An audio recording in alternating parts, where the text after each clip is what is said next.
Ada natin ang aming inay, asiba sana masilayan ka namin muli pagdating ang panahon.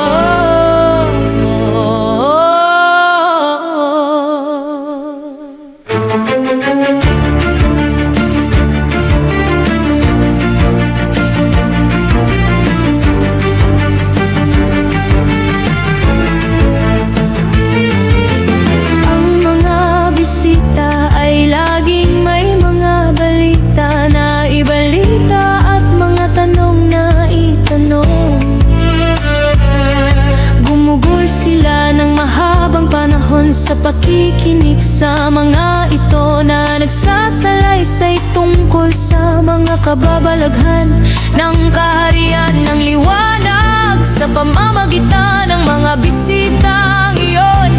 Nagsimulang magkaroon ng malawak na kalaman sina Adan at Eva tungkol sa paghihimagsik ni Lucifer at sa mga walang hanggang kahihinatnan nito. Ang mga bisita sina Adan at Eva ay laging humihiling na turuan sila ng magagandang makalangit na awit. Napakasaya nilang isabay ang kanilang mga tinig sa kurong anghelikal. Sa kanyang omnisensya may kaalaman ang alahaya. Sa kakilakilabot na hangarin ng kaaway, tinipon niya ang kanyang mga pangunahing hukbo at ipinahayag niya sa kanila ng may panghihinayang ang napipintong panganib na sumasabog sa sansinuko. Magsisilabo si Satanas upang akayin ng tao na kumain mula sa puno ng pagkakilala ng mabuti at masama bago ang paghahayag na iyon. Ang mga anak ng liwanag ay natakot sapagkat alam nila ang kahindik-hindik na kasanayan ni Satanas sa pagugnay sa mga inosenteng nilalang at paggapos sa kanila sa kanyang mga bitag ng kamatayan. Sa suleme na pagpupulong, nagpasya silang magpadala ng madalian ng mga sugo upang bala ng tao sa malaking panganib. Dalawang makapangyarihang anghel ang inatasan sa mapagpasyang misyong iyon. Agad ang mga komisyonadong sugo ay dumaluhong sa mga pintuan ng Jerusalem at umabot sa kandungan ng walang hanggang kalawakan. Sa ilang sandali, tinawid nila ang mga kalawakan at dumaan sa mga galaksiya.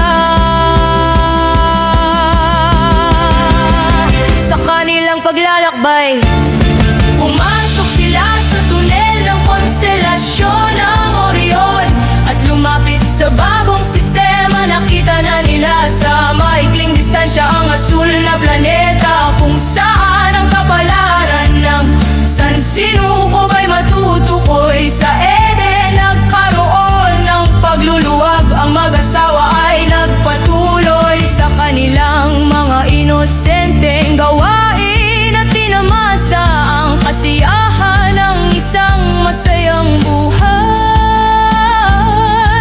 Malayo sa kanilang isip na sa sandaling iyon ang lahat ng mga anak ng liwanag ay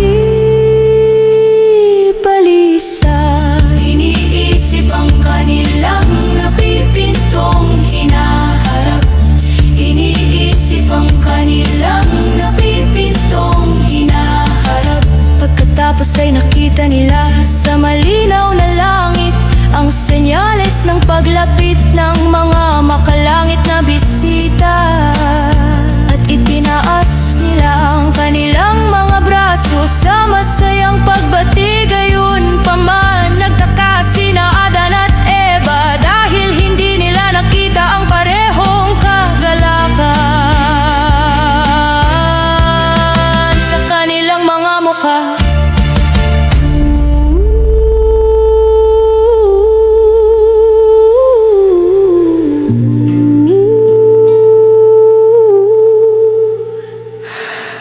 Kabayahan